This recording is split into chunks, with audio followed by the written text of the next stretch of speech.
பரிசுத்த ஆவி உங்களிடத்தில் வரும்போது நீங்கள் பலனடைந்து. ஆவியானவர் வந்தா முதல்ல நடக்கிற காரியம் என்னன்னா நீங்கள் பலனடைந்து. பலப்படுத்துறார். பலன்னா சரீரத்துல மாத்திரம் இல்ல, நம்ம மனதுல, ஆவில, ஆத்துமால, சரீரத்துக்கு தேவையான பலனை கொடுக்கிறார். பரிசுத்த ஆவி வரும்போது நீங்கள் பலன் அடைந்து. அநேகர் என்ன நினைக்கிறாங்க, ஆவியானவர் வந்தா நாம பலன் அடைகிறோம் அப்படின்னு அந்நிய பாஷை பேசி ஜெபிக்கிறது மாத்திரம் இல்லை, அது ஒரு அடையாளம். அந்நிய பாஷை பேசணும், ஜெபிக்கணும், அது நான் இல்லைன்னு சொல்ல. அது மாத்திரம் இல்ல, ஆவியானவர் வந்தா நாம பலன் அடைகிறோம். ஆவியில, ஆத்துமால, சரீரத்துல பலன் அடைகிறோம். அந்நிய பாஷை பேசி ஜெபிக்கிறோம், அதுவும் ஒரு அடையாளம். அது மாத்திரம் இல்ல, ஆண்டவர் எல்லா விதத்திலும் நம்மை ஸ்ட்ரெங்தன் பண்ணுகிறார், பலப்படுத்துகிறார். பலன் அடைந்து எருசலேமிலும்னா இருக்கிற இடத்துல, யூதேயா முழுவதிலும், சுற்றுப்புறங்கள், நம்ம சுற்றி இருக்கிற நம்ம தெருக்கள்ல, நம்ம இருக்கிற இடத்துல, சமுதாயத்துல, சுற்றி இருக்கிற கிராமங்கள்ல, பட்டணங்கள்ல, சமாரியாவிலும், பூமியின் கடைசி பரியந்தமும், பூமியின் உலகம் எங்கும், பூமியின் உலகம் எங்கும், எல்லா இடத்திலும் கடைசி பரியந்தமும் சாட்சிகளாய் இருப்பீர்கள். கரங்களை தட்டி ஆண்டவர் மகிமைப்படுத்தலாமா? கரங்களை தட்டி ஆண்டவர் மகிமைப்படுத்தலாமா? இதுதாங்க கிறிஸ்தவ வாழ்க்கை. நமக்கு ஆவியானவர் ஏன் கொடுக்கப்படுகிறார்னா, இருக்கிற இடத்துல, சபையில, குடும்பத்துல, சமுதாயத்துல, அது மாத்திரம் இல்ல, உலகம் எங்கும் நாம சாட்சியா வாழணும். காட்சியா இல்ல, எதுவா இல்ல, காட்சியா இல்ல, சாட்சியா வாழணும். வெறும் ஷோ இல்ல, காட்சியா இல்ல, சாட்சியா வாழணும். சபையில நம்மை குறித்த ஒரு சாட்சி இருக்கா? குடும்பத்துல இருக்கா? சமுதாயத்தில் இருக்கா? அப்போ அப்படி இருக்கணும். அதற்கு தான் ஆவியானவர் நமக்கு கொடுக்கப்படுகிறார். அந்த கிருபை ஆண்டவர் நம்ம ஒவ்வொருக்கும் தரணும். சோத்திரம் பண்ணலாமா? எல்லா வாயில திறந்து சோத்திரம், சோத்திரம், சோத்திரம், சோத்திரம், சோத்திரம், சோத்திரம், சோத்திரம். சபைக்கு வந்து நல்லா இங்க ஆண்டவரை ஆராதிச்சுட்டு ரோட்ல போய் டம் அடிச்சுட்டு இருந்தா அதை மத்த மக்கள் பாக்குறாங்க, அது சாட்சியா? இல்ல, அது வெறும் காட்சி. அல்லேலூயா. அது வெறும் வாய்த்தன்னு சொல்லுங்க, காட்சி. அப்ப ஆண்டவருக்கு பயப்படணும், மக்களுக்கும் பயப்படணும். நம்மள பாக்குறாங்கல்ல, துணிகரமா நம்ம ரோட்ல உட்காந்துட்டு தண்ணி அடிச்சுட்டு இல்ல டம் அடிச்சுட்டு இருந்தா அது சாட்சி இல்ல, அது வெறும் காட்சி. அல்லேலூயா. அப்ப ஆண்டவருக்கு நாம பயந்து ஜீவிக்கணும், சாட்சியா ஜீவிக்கணும். அதுதான் வசனம். அதுக்குதான் ஆவியானவர் நமக்கு கொடுக்கப்பட்டிருக்கிறார். பரிசுத்த ஆவி உங்களிடத்தில் வரும்போது சொல்லுங்க, பரிசுத்த ஆவி எங்களிடத்தில், என்னிடத்தில், வாய்த்தன் சொல்லுமா? எல்லாரும் வாய்த்தன் சொல்லு. பரிசுத்த ஆவி என்னிடத்தில், எங்களிடத்தில் வரும்போது நாங்கள் பலனடைந்து யூதேயாவிலும், எருசலேமிலும், யூதேயா முழுவதிலும், சமாரியாவிலும், பூமியின் கடைசி பரியந்தமும் எனக்கு சாட்சிகளா இருப்பீர்கள் என்றார். யார் சொல்றது? மேல் வசனம் வாசிங்க. யார் தான் சொல்றது? பிதாவானவர் தம்முடைய ஆதீனத்தினாலே வைத்திருக்கிற காலங்களையும் வேலைகளையும் அறிகிற உங்களுக்கு அடுத்ததல்ல. ஆண்டவர் யார் தான் சொல்றாருன்னா, ஏசப்பா தான் சொல்றாரு. சீடர்களை பார்த்து கவனிமா, சீடர்களை பார்த்து சொல்றாரு, நீங்க போய் காத்துருங்க அப்படின்னு சொல்றாரு. எதற்காகனா இந்த பரிசுத்த ஆவியை பெற்றுக்கொள்ள. அப்ப பரிசுத்த ஆவியானவர் நமக்கு கொடுக்கப்படுவது நாம பக்தியில விருத்தி ஆகணும். நாம எப்படி ஆகணும்? வேற விருத்தி ஆகணும். நாம பக்தி விருத்தி ஆகணும். எல்லா விருத்தியும் வேணும். பொருளாதாரத்துல விருத்தி வேணும் கேக்குறோமா இல்லையா?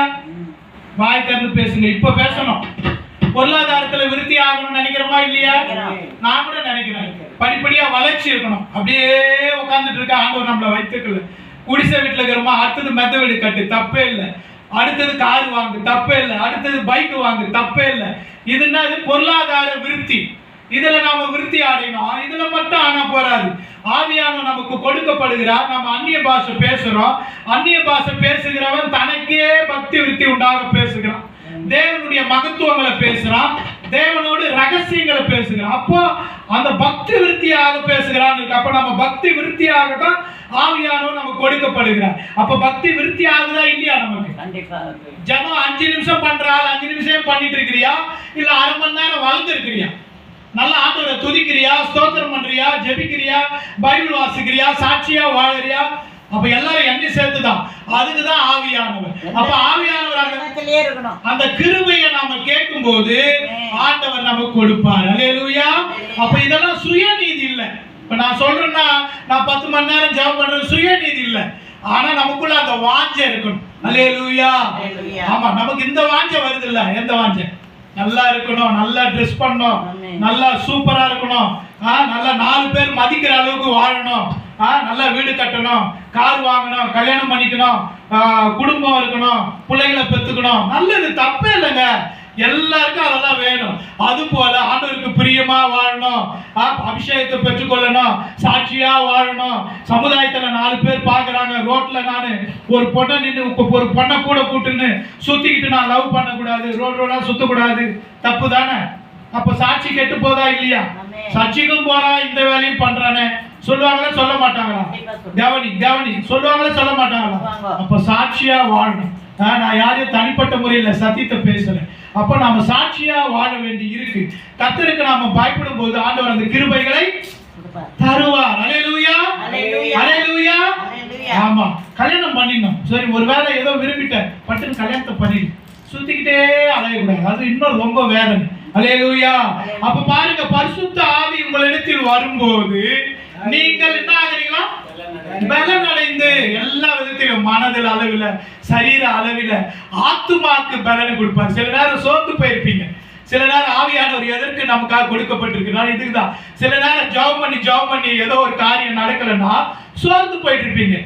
அப்ப ஆவியானவர் அதுதான் கொடுக்கப்பட்டிருக்கிறார். உடனே நீங்க நல்லா கொஞ்ச நேரம் ஸ்தோத்திரம் பண்ணுங்க. உங்களுக்கு ஜெபமே வரலன்னா நீங்க ஸ்தோத்திரம் பண்ணிட்டே இருங்க. இல்ல பாட்டு வருதா, பரவாயில்ல, பாடிட்டே இருங்க. அப்ப ஆவியை நீங்க என்ன பண்றீங்க? அனல் மூட்டுறீங்க. அப்ப ஆவியானவர் உடனே என்ன பண்ணுவாரு? உங்களுக்கு தேவையான பலனை கொடுத்துருவாரு.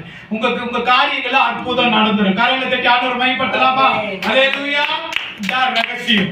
சில நேரம் ஒண்ணுமே நடக்கலாம், சோர்வு வரும்.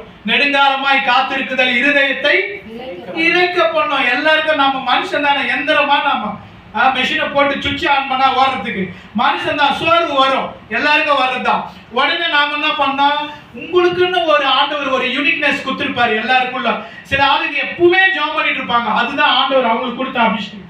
சில ஆள் எப்பவுமே பாடிட்டே இருப்பாங்க, அதுதான் ஆண்டவர் அவங்களுக்கு கொடுத்த கிருபை. சில ஆள் உட்காந்துட்டு கஷ்டமோ நஷ்டமோ எல்லா சூழ்நிலை ஸ்தோத்திரம் பண்ணிட்டே இருப்பாங்க, அதுதான் ஆண்டவர் அவங்களுக்கு கொடுத்த கிருபை. அப்ப அதை செஞ்சுட்டே இருங்க. அப்ப என்ன பண்றீங்கன்னா அனல மூட்டுறீங்க, உடனே அற்புதம் நடந்துரும். அல்லேலூயா. இதான் ஆண்டவர் எனக்கு கற்றுக் கொடுத்து. ஆனா அதை விட்டுட்டு நான் ஒண்ணுமே பண்ண மாட்டேன், சும்மா உட்காந்துட்டு புலம்பிட்டு இருப்பேன், இல்ல வீடு வீடா சுத்துவேன் அப்படின்னா ஆண்டவர் அற்புதம் செய்ய முடியாது. அல்லேலூயா. அது சாட்சி கிடையாது.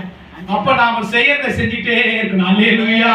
சோர்வடைய செய்யறதுக்கு சில ஆண்டவர் பிசாசு அனுப்புவோம். அல்லேலூயா. சில ஆள் நம்மளை டயர்ட் ஆக்கிடுவோம். அல்லேலூயா. நாம விசுவாச வார்த்தை அவன் வாயிலிருந்து வராது.